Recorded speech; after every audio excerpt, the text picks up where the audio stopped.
என்ன பண்ணலாம் அப்படின்னு யோசிச்சுட்டு பேங்கிங் போகலாம் அப்படின்னு சொல்லி டிசைட் பண்ணியாச்சு.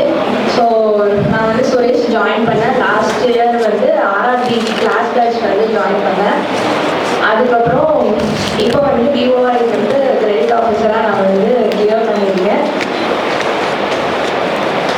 ஆர்ஆர்பி கிளாஸ் பேட்ச் ஜாயின் பண்ண புதுசில் வந்து அப்போது ஃபஸ்ட்டு 2 ப்ரிலிம்ஸ் வந்து எனக்கு கிளியர் ஆகலை. ஃபஸ்ட் அப்போ வந்து கிளாஸ் பேட்ச் முடிச்சு பண்ணதுனால ஆர்ஆர்பி கிளர்க்கு கொஞ்சம் நிறையாவே டிஃப்ரென்ஸ் இருக்குது. நெக்ஸ்ட்டு வந்து ஐபிபிஎஸ் கிளர்க்கு போகும்போது வந்து என்னாச்சு அப்படின்னா ஒரு 2 மார்க்ஸில் வந்து ப்ரிலிம்ஸ் வந்து போச்சு. அதுக்கப்புறம் வரக்கூடிய எல்லா ப்ரிலிம்ஸுமே வந்து நான் வந்து கிளியர் பண்ணிட்டு தான் இருந்தேன். அப்படி போயிட்டு இருக்கும்போது தான் நம்ம பேங்க் ஆஃப் இந்தியா நோட்டிஃபிகேஷன் வந்தது. அட்டன் பண்ணலாமா வேண்டாமா அப்படிங்கிற ஒரு டவுட்டே ஃபஸ்ட்டு இருந்தது. ஏன்னா சென்டரே வந்து மதுரையில் இருந்தது, அவ்வளோ தூரமாக எப்படி போக முடியும் அப்படிங்கிறது இருந்தது. அப்படி இருக்கும்போது நம்ம இன்ஸ்டியூட்டில் கண்டிப்பாக எப்பவுமே சொல்லுவாங்க வர எக்ஸாம்ஸ் எல்லாமே வந்து நீங்கள் வந்து ட்ரை பண்ணியே அப்படின்னு சொல்லி சொல்லுவாங்க. அப்படி தான் வந்து பேங்க் ஆஃப் இந்தியா போட்டது. சொல்லப்போனால் பேங்க் ஆஃப் இந்தியா எனக்கு கிடைச்சது அப்படிங்கிறது வந்து இந்த ஜேர்னியே வந்து ஒரு அட்வென்ச்சர் ஜேர்னி மாதிரி தான் நான் சொல்லுவேன். சரி அப்படின்னு அப்ளை பண்ணியாச்சு. பண்ணதுக்கப்புறமும் இது அட்மிட் கார்டு வந்ததுக்கப்புறமும் போகலாமா வேண்டாமா அப்படிங்கிற ஒரு இதுவும் இருந்தது. சரி போகலாம் அப்படின்னோடனே சண்டே ஆக்சுவலாக எங்கள் வீட்டில் வந்து அம்மா அப்பா வந்து சிக்கன் கடை தான் வச்சுருக்காங்க. ஸோ சண்டே அப்படிங்கும்போது அவங்க பிஸி ஆகிடுவாங்க. அப்போ கூட்டிகிட்டு போகிறதுக்கும் ஆள் இல்லை அப்படிங்கிறப்ப வேண்டாமா அப்படிங்கிற ஒரு இது இருந்தது. சரி போகலாம் அப்படின்ட்டு போனோம். போகும்போது வந்து இன்னொருத்தவங்க கார் வாங்கி அப்படி தான் போனோம். போகும்போது கரெக்டாக மதுரை ரீச் ஆயாச்சு. காலேஜுக்கு வந்து மெயின் ரோட்லேருந்து சர்வீஸ் ரோடு இறங்கும்போது என்னாச்சுன்னா ஆக்சிடென்ட் ஆகிட்டு பின்னாடி வந்து ஒரு பைக்கில் வந்து அவங்க ட்ரிங்க் பண்ணியிருந்தாங்க. ஆனால் ஃபேமிலியோடு வந்து அவங்களே வந்து இண்டிகேட்டர் போட்டதை கவனிக்காமல் வந்து மோட்டிட்டாங்க. உடனே அந்த சைடில் இருந்த எல்லாருமே வந்து கூட்டிட்டாங்க. அப்படி காரில் வந்துங்கிறதுனால நாங்கள் தான் காருக்கு சொந்தக்காரங்கன்னு நினச்சிட்டு அவங்க நிறைய பேசினாங்க. அதில் ஒரு லேடிலாம் பயங்கரமாக திட்டினாங்க. அவங்க திட்டினதானோ என்னமோ தெரியல, இன்னைக்கு நான் வந்து கிளியர் பண்ணியிருக்கேன் இந்த எக்ஸாமு. அந்த நல்ல வேலை சீக்கிரமாக ரீச் ஆகிருந்தோம். அதனால் அவங்களெல்லாம் திருப்பி ஹாஸ்பிட்டலில் விட்டு அப்படிலாம் பண்ணி அந்த மைண்ட் செட்டில் தான் நான் போய் பேங்க் ஆஃப் இந்தியா எக்ஸாம் எழுதுனேன். எனக்கு ஆஃப்டர்நூன் ஸ்லாட் தான் போட்டிருந்தாங்க. அந்த மைண்ட் செட்டில் தான் போய் நான் அட்டன் பண்ணேன் எக்ஸாமு. அட்டன் பண்ணாலுமே எனக்கு தெரிஞ்சது ஓரளவு நல்ல ஈஸியாக தான் இருந்தது. நான் வந்து இந்த மைண்ட் செட்டில் போனாலுமே வந்து கொஞ்சம் கொஸ்டின் பேப்பர் கொஞ்சம் ஈஸியாக இருந்ததுனால சரி ஓகே அப்படிங்கிறதுல வந்து எழுதி முடிச்சுட்டு வந்ததுக்கப்புறம் கிடைக்கும் அப்படிங்கிற ஒரு கான்ஃபிடென்ஸ் இருந்துச்சு. பட் இருந்தாலும் ரிசல்ட் வர்றது அப்படி பார்த்துட்டு இருந்தோம். ரிசல்ட் வர்றதுக்கும் ரொம்ப டிலே ஆச்சு. ரிசல்ட்டும் அதுக்கப்புறம் வந்துடுச்சு. ரிசல்ட் வந்ததும் கிளியர் ஆகிடுச்சு. சரி அப்போ நெக்ஸ்ட் என்ன இன்டர்வியூ போகலாமா அப்படின்னோடனே ஃபஸ்ட் டைம் வந்து இன்டர்வியூக்கு ஷார்ட் லிஸ்ட் ஆகிருக்கும் அப்படிங்கிறனால உடனே கிளாஸ் ஸ்டார்ட் பண்ணாங்க. கைடன்ஸ் கிளாஸ் ஸ்டார்ட் பண்ணாங்க. சரி அட்டன் பண்ணுவோம் அப்படின்னு சொல்லிட்டு வந்தேன்.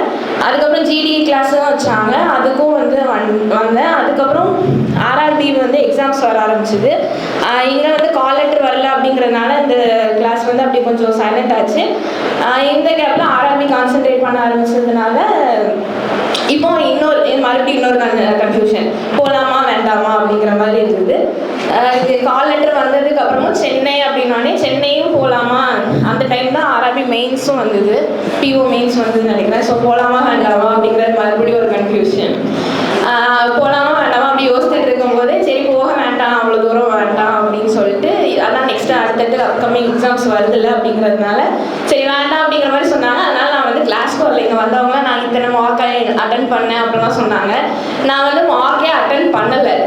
இங்கே வந்து அட்டன் பண்ணவே இல்லை. கடைசி ஒரு 3 நாளைக்கு முன்னாடி சரி இப்போ அட்டன் பண்ணுவோம், அட்லீஸ்ட் எக்ஸ்பீரியன்ஸாவது கிடைக்கும் அப்படிங்கிறதுல தான் போய் வந்து அட்டன் பண்ணது. அதுக்கும் வந்து ஓபிசி சர்டிஃபிகேட் இது பண்ணல. அது மாதிரி நிறைய பிரச்சனைகள் வந்துட்டே இருந்தது கூடவே.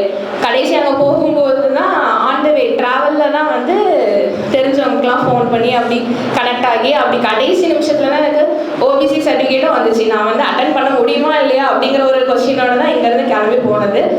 ஸோ அங்கே வந்து எனக்கு எல்லா அரேஞ்ச்மெண்ட்ஸுமே எங்கள் அண்ணா வந்து பண்ணி தந்தாங்க. டிக்கெட் புக் பண்ணுறதா இருக்கட்டும் எல்லாமே வந்து அவங்க தான் பண்ணி தந்தாங்க. ஸோ அவங்களுக்கும் நான் தேங்க்ஸ் சொல்லணும்னு நினைக்கிறேன். அதுக்கப்புறம் போயிட்டு ஜிடியாச்சும் நான் அட்டன் பண்ண எக்ஸ்பீரியன்ஸ் இருந்தது. நான் வந்து ஃபஸ்ட் டைம் தான் வந்து இந்த இன்டர்வியூ வந்து அட்டன் பண்ணேன். எனக்குள்ள ஒரு இது என்னடா நம்ம வந்து ஒரு மார்க்கு கூட அட்டன் பண்ணலையே அப்படிங்கிற ஒரு பயம் இருந்துட்டு தான் இருந்தது. பட் இருந்தாலும் என்ன சப்பா இப்படி ஃபஸ்ட் டைம் பண்ண போகிறேன், எப்படி இருக்க போதோ தெரியல அப்படின்ட்டு நினச்சிட்டு தான் போனேன். ஆனால் கண்டிப்பாக ஓரளவு அவங்க பேனல் மெம்பர்ஸும் நல்லா ஃப்ரெண்ட்லியாக இருந்தாங்க. எனக்கு வந்து ஒன்று கோர் இல்லை பேங்கிங் அப்படிங்கிற ஆப்ஷன் அவங்க கொடுக்கல. ரெண்டுமே கேட்டாங்க. எனக்கு வந்து பேங்கிங்கும் கேட்டாங்க, அதே மாதிரி மேக்ஸ் ரிலேட்டடாகவும் கேட்டாங்க. அதுவும் நல்லபடியாக பண்ணிவிட்டு வெளியில் வந்தாச்சு. வந்ததுக்கப்புறம் வந்து சரி ஓகே நல்லா பண்ணியிருக்கேன் அப்படிங்கிறதுல கிளம்பலாம், எப்படியோ ஒரு வழியாக வந்து முடிச்சாச்சு கிளம்பலாம் அப்படின்னா அதுலேயும் ஒரு இது இருந்தது. பஸ்ஸு ஏறலாம் அப்படின்னு பஸ் ஏறியாச்சு. Bus breakdown. அவங்க தள்ளிட்டு தான் வந்தாங்க. இங்கே வந்து நைட்டு அங்கே கோயம்பேட்டில் இருந்தது, இங்கே அடுத்த நாள் வந்து மத்தியானம் 1 மணிக்கு தான் வந்து சேர்ந்தோம். அது மாதிரி இருந்தது. அப்படி வந்து டிஓஐ வந்து எக்ஸாம்ங்கிறது வந்து எனக்கு வந்து ஒரு அட்வென்ச்சராக தான் இருந்தது. அப்புறம் இதில் வந்து நம்ம அகாடமி வந்து நான் என்னோட ஜேர்னியில் வந்து கண்டிப்பாக ரொம்ப முக்கியமான பார்ட் தான். ஸ்டார்டிங் வந்து நான் பேங்கிங் போகணும் அப்படிங்கிறது நான் வந்து டிசைட் பண்ணிட்டேன். ஆனால் ஒரு கிளியரான ஐடியாவில் என்னெல்லாம் கேட்பாங்க, எப்படி இருக்கும் அப்படிங்கிறதெல்லாம் இல்லை. அதெல்லாம் வந்து கண்டிப்பாக நம்ம அகாடமியில் நல்லாவே சொல்லி தந்தாங்க. அதுவும் இல்லாமல் கிளாஸ் பேட்ச் வந்து ரொம்ப ஹெல்ப்ஃபுல்லாக இருந்தது. ஏன்னா அதான் பேசிக்ஸ். அது வந்து நம்ம எந்த அளவுக்கு அண்டர்ஸ்டாண்ட் பண்ணிக்கிறோமோ அதை பொறுத்து தான் வந்து நெக்ஸ்ட் வரக்கூடிய எக்ஸாம்ஸ்க்கான ஐடியாலாம் வந்து நமக்கு நல்லாவே கிடைக்கும். ஸோ கிளாஸ் பேட்ச் வந்து எனக்கு ரொம்பவே யூஸ்ஃபுல்லாக இருந்தது. அதே மாதிரி நெக்ஸ்ட்டு வந்து test batch, prelims test batch போகும்போது வந்து அந்த ஷார்ட் டியூரேஷனுக்குள்ளே நம்மளால் எப்படி அந்த செலக்ட் பண்ணி கொஸ்டின் செலக்ட் பண்ணி எந்த கொஸ்டின்ஸ்லாம் அப்ரோச் பண்ண ஈஸியாக நம்மளால் ஹையர் ஸ்கோர் பண்ணலாம் அப்படிங்கிறதெல்லாம் நல்லா சொல்லி தந்தாங்க. அப்புறம் மெயின்ஸ் டெஸ்ட் பேட்ச் கண்டிப்பாக சொல்லி ஆகணும். இப்போ லாஸ்ட் இயர் தான் வந்து மெயின்ஸ் டெஸ்ட் பேட்ச் வந்து கொண்டு வந்ததாக சொன்னாங்க. அதுக்கு முன்னாடி மெயின்ஸ் டெஸ்ட் பேட்ச் வந்து கிடையாது அப்படின்னு சொல்லியிருந்தாங்க. அதுவுமே ரொம்ப வந்து ஹெல்ப்ஃபுல்லாக இருந்தது. ஏன்னா இப்போது சிஏ வைவா செஷன்ஸ்லாம் வைக்கும்போது வந்து நம்ம எக்ஸாம்ஸ்க்கு முன்னாடியே வந்து நம்ம வந்து படித்து வச்சுக்கிறதுனால எக்ஸாம் வரும்போது அந்த டைமில் வந்து நம்மளை ஜஸ்ட் ஒரு ரிவிஷன் கொடுத்துட்டு மற்ற செக்ஷன்ஸ்லேயும் நம்மளால் கான்சென்ட்ரேட் பண்ண முடிஞ்சுது. ஸோ அதுவும் நல்லா ஹெல்ப்ஃபுல்லாக இருந்தது. அப்புறம் கண்டிப்பாக ராஜா சார் பற்றி சொல்லி ஆகணும். எல்லாருக்குமே தெரிஞ்சது தான். கண்டிப்பாக இங்கே இருக்கிற எல்லா அச்சீவர்ஸ் பின்னாடியுமே சாரோட மோட்டிவேஷனல் வேர்ட்ஸ் கண்டிப்பாகவே இருந்திருக்கும். ஸோ அவருக்கும் தேங்க்ஸ் சொல்லணும். அதுக்கப்புறம் என்னோட பேரண்ட்ஸ், நான் வந்து சிங்கிள் சைல்டு தான். ரொம்ப பெரிய ஃபேமிலி பேக்ரவுண்ட்லாம் இல்லை. கஷ்டப்பட்டு தான் வளர்த்தாங்க. அவங்களால முடிஞ்சதுலேயும் வந்து முடியாத பட்சத்துலேயும் அவங்களால முடிஞ்ச அளவுக்கு எனக்கு வந்து எப்போவுமே இந்த பெஸ்ட்டு தான் கொடுத்துருக்காங்க. அதுக்கு ஒரு பலனால இன்னைக்கு நான் வந்து அவங்கள பெருமைப்படுத்திருக்கேன்னு நினைக்கிறேன். இனிமேலும் கண்டிப்பாக பெருமைப்படுத்துவேன். அப்பா வந்து நான் ஸ்கூல் காலேஜஸ்லலாம் நான் வந்து நிறையா ஸ்டடீஸ்க்கு ப்ரைஸ்லாம் வாங்கியிருக்கேன். பட் அப்பா வந்ததில்லை, அம்மா வந்திருப்பாங்க. ஆனால் அப்பா வந்து நல்லா இருக்குமே அப்படின்னு சொல்லி நான் நிறைய டைம் வந்து ஃபீல் பண்ணியிருக்கேன். பட் இன்னைக்கு இங்கே வந்து நான் பேசுகிறத பார்க்கணும் அப்படின்னு சொல்லிட்டு அப்பா வந்திருக்காங்க. ஸோ இந்த டே வந்து எனக்கு ரொம்ப ஸ்பெஷலான டே. இதை அமைச்சு கொடுத்த சுரேஷ் ஐஎஸ் அகாடமிக்கு வந்து ரொம்ப தேங்க்ஸ் சொல்லிக்கிறேன். வித் சார் பர்மிஷன் அப்பா போனேன்.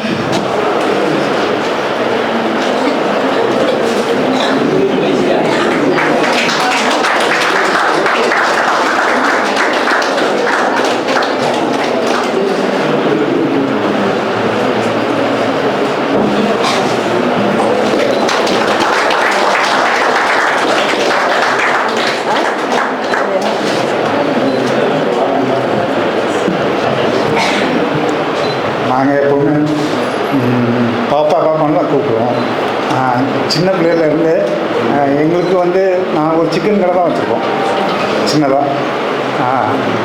நம்ம சார் தெரியும், அவங்க தான் முதல்ல சுரேஷ் அக்கா முன்னாடியே இந்த இதில் வந்து வேலை பார்க்குறது தெரியும். பாப்பா படித்தோன்னா சரி இதுக்கு தான் அனுப்பலாம் அப்படிங்கிற ஒரு மோட்டிவேஷனை அவங்க மூலமாக தான் நாங்கள் தெரிஞ்சுக்கிட்டோம். அவங்களுக்கு தம்பி தான் கூப்பிட்டு வளர்க்கலாம். இப்போ பெரிய லெவலில் இருக்கிறாங்க. வாழ்த்துக்கள். எங்கள் பாப்பாவுக்கும் இவ்வளோ நல்லா இது பண்ணி கொடுத்த சுரேஷ் அகாமி சார். ஒன்று சொல்லணும் சார் உங்கள்கிட்ட, இந்த இது யூடியூப் போடுறீங்கள, அதில் நல்ல அழகாக நைட்டு கேட்கும்போது பாப்பா கேட்டுட்ருப்பான், நாங்கள் படுத்துருப்போம். அதில் அழகாக நீங்கள் தெளிவாக சொல்கிறீங்க. இதுன்னா எக்ஸாம் போகிறதுக்கு முன்னாடி எப்படி போங்க, டென்ஷன் இல்லாமல் போங்க, எதையும் ஓடி பண்ணிக்கிறாங்க, எந்த பிரச்சனைனாலும் பரவாயில்ல, நீங்கள் ஈஸியாக போய் அட்டன் பண்ணுங்க அப்படின்னு சொல்கிறாங்க. அது உண்மையில் எல்லாருமே பிரயோஜனமாக இருக்கும். ஏன்னா எந்த இதுவுமே பிரச்சனை இல்லாமல் போகும்போது நம்ம ஃப்ரீயாக யூஸ் பண்ணிக்கிறோம். சரி, ரொம்ப தேங்க்ஸ் சார். எனக்கும் ரொம்ப சந்தோஷமாக இருக்குது. என்னென்னா அப்பா வந்து இப்போது கடைக்கு வர்றவங்க கிட்டலாம் சொல்கிறாங்க அப்படிங்கிறப்ப என் பொண்ணு இப்படி பாஸ் பண்ணியிருக்கா அப்படின்னு சொல்கிறது கேட்கும்போது அந்த சந்தோஷமே தனி ஃபீலிங் தான்.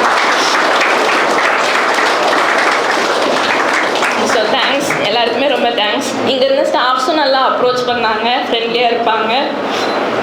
அவங்கக்கிட்டனும் அவங்க வந்து நம்ம அகாடமியை பொறுத்த மட்டும் அவங்களுக்கு தெரிஞ்ச இன்ஃபர்மேஷனை மற்றவங்களுக்கு ஷேர் பண்ணி மற்றவங்களும் அது மூலமா சக்சீட் ஆகணும் அப்படிங்கிற ஒரு விஷயத்து அந்த ஒரு மோட்டிவோடு பண்ணுவாங்க. So thank you so much. என்னை சப்போர்ட் பண்ண எல்லாருக்குமே தேங்க்ஸ் சொல்லிக்கிறேன். இங்கே வந்து என் கூட என் ஃப்ரெண்ட்ஸும் சேர்ந்து படித்தாங்க, காலேஜ் மேட்ஸ். அவங்களும் இது மாதிரி ஸ்டேஜில் கூடிய சீக்கிரம் வந்து பேசணும்னு சொல்லி நான் வந்து அவங்களுக்கும் விஷ் பண்ணிக்கிறேன். தேங்க்யூ. சுரேஷ் IAS அகாடமி, வெற்றியின் முகவரி.